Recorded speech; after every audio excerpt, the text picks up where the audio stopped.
आज हम बात करेंगे इंडिया यूरोपियन यूनियन के नए ट्रेड डील के बारे में और समझेंगे कि ये डील इंडिया के टेक्सटाइल सेक्टर के लिए गेम चेंजर क्यों है। इस डील के बाद इंडिया के टेक्सटाइल एक्सपोर्ट $7 बिलियन से बढ़कर $40 बिलियन तक जाने का टारगेट रखा गया है और सबसे बड़ा इम्पैक्ट बांग्लादेश पर पड़ेगा।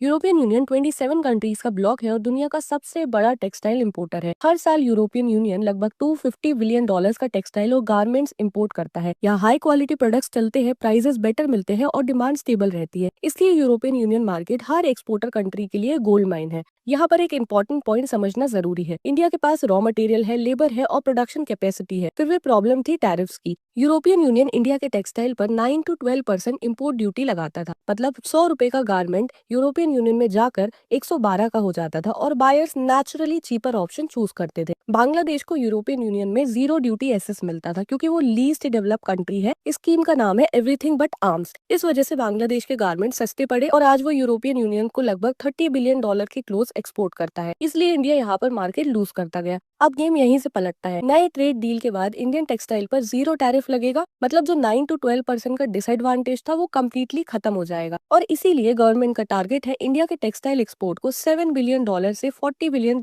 तक लेकर जाना। ये नया मार्केट क्रिएट नहीं होगा, ये बांग्लादेश और चाइना से जस्ट शिफ्ट होगा। अब इंडिया का सबसे बड़ा स्ट्रेंथ है कंप्लीट वैल्यू चेन। यहाँ कॉटन ग्रो होता है, यार्न, फैब्रिक, गारमेंट सब इंडिया में बनता है। बांग्लादेश को रॉ मटेरियल इंडिया और चाइना से इम्पोर्ट करना पड़ता है। साथ ही India cotton, garment, home textile, manmade fibre और टेक्निकल टेक्सटाइल सब कुछ बना सकता है जो यूरोपियन यूनियन मार्केट को चाहिए। एक और इम्पोर्टेंट फैक्टर है कि बांग्लादेश का एलडीसी स्टेटस 2026-27 में खत्म हो रहा है। उसके बाद बांग्लादेश पर भी 9 to 12% ड्यूटी लगेगी और इंडिया के पास ऑलरेडी जीरो टैरिफ एग्रीमेंट होगा। तो overall India European union trade deal India के टेक्सटाइल सेक्टर के लिए हिस्टोरिक अपॉर्चुनिटी है। इससे एक्सपोर्ट बढ़ेगा, जॉब्स क्रिएट होंगी और इंडिया ग्लोबल टेक्सटाइल हब बन सकता है। आपका क्या ओपिनियन है, कमेंट में जरूर बताएं।